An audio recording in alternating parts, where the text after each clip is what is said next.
Hi guys! Welcome back to my channel. Kung bago ka lang sa channel ko, don't forget to like and subscribe. So, come on. Ngayon ay tuturo ko sa inyo kung paano mag-delete ng Ninja accounts. Kasi ako dati marami akong Ninja accounts and I used to sumasali ako sa mga paangat program, ganon. And kaya nakagawa ako ng maraming Ninja. Ayan po siya. So, i-delete natin yan. Ituturo ko sa inyo. Okay? First of all, punta tayo sa... Ayan, nag-remove na ako. Punta lang kayo sa settings. Ayan, settings. Tapos sa settings, click nyo yung users and accounts. Tapos, click nyo yung Google. Tapos, lalabas na yung mga ninjas mo. Click mo lang yan siya. Tapos, click mo yung may two dots. Then, remove account. Easy lang siya. Pero kung hindi mo talaga alam, first thing to do, kung saan ka pupunta, ito na yon. Ito na yung sagot sa mga katanungan mo kung ang dami ko ng ninjas. Oh my God. So, kailangan ko nang i-delete. I don't want it anymore. Kaya dini-delete ko na sila. And ang only matitira na lang dyan is yung first. Kasi yan yung original na Gmail account ko.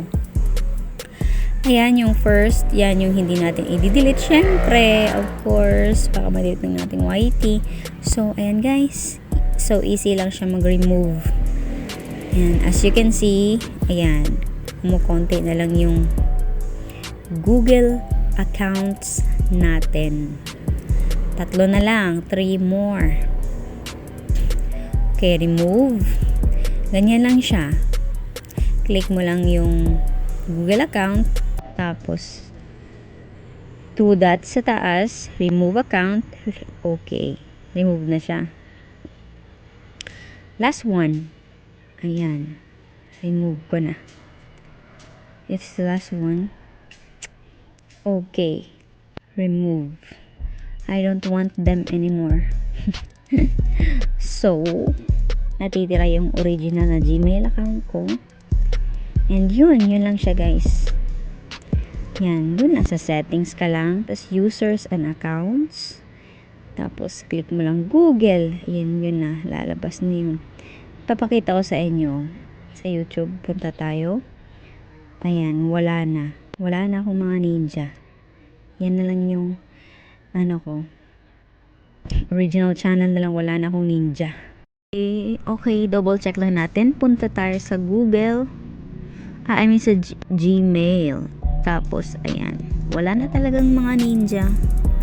So guys, thank you so much for watching. See you on my next video. Bye!